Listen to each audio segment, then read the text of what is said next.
Magandang araw mga kamaglulupa. Bale, 9 na ng umaga, nagtapos na ako magdilig ng halaman. So gusto ko ipakita sa inyo yung mga punla na nilipat ko nung isang araw. Yun, tingnan natin kung nabuhay. Yan po. Yan, nilipat ko na siya. Medyo payat siya eh. Pero tingin ko mabubuhay naman.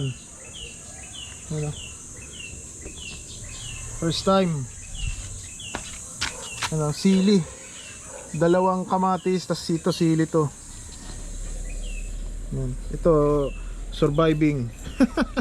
Natuyo siya ito, medyo okay siya. Sili. Ngayon nagtanong-tanong ako kung bakit merong mga punla na hindi tumubo. Sabi ng mga kakilala ko, yung iba kasing mga buto is expire na. Kasi ito yung buto ko. Yung buto kasi rito, yung iba kasi matagal na, tulad nito, matagal na to. Yan. Tapos natutukan siya ng araw, kaya hindi siguro tumubo.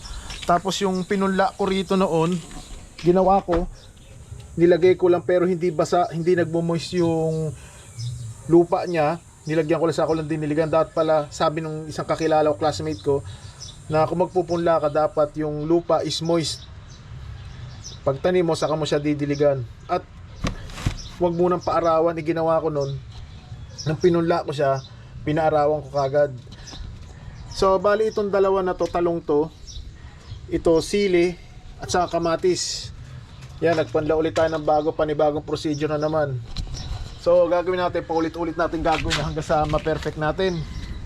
Kasi tututusin, napakasimpleng bagay nito pero nagkakamali rin, kaya ulit-ulitin natin. Pero tingin ko na mabubuhay siya, oh. Kaya lang maliit siya. Tapos sabi rin nung isang, yung ninang ko, sabi, pag yung nakita mong nagpunla na, huwag mo na lalagyan ng kahit anong fertilizer, kahit organic, wala mo na lalagyan. Na ganon. Kaya subaybayan natin to.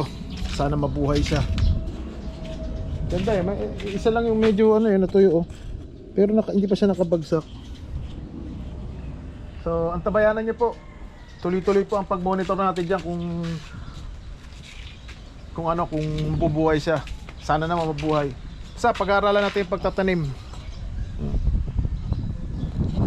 para kung mag-ani tayo, yan ang panluluto natin.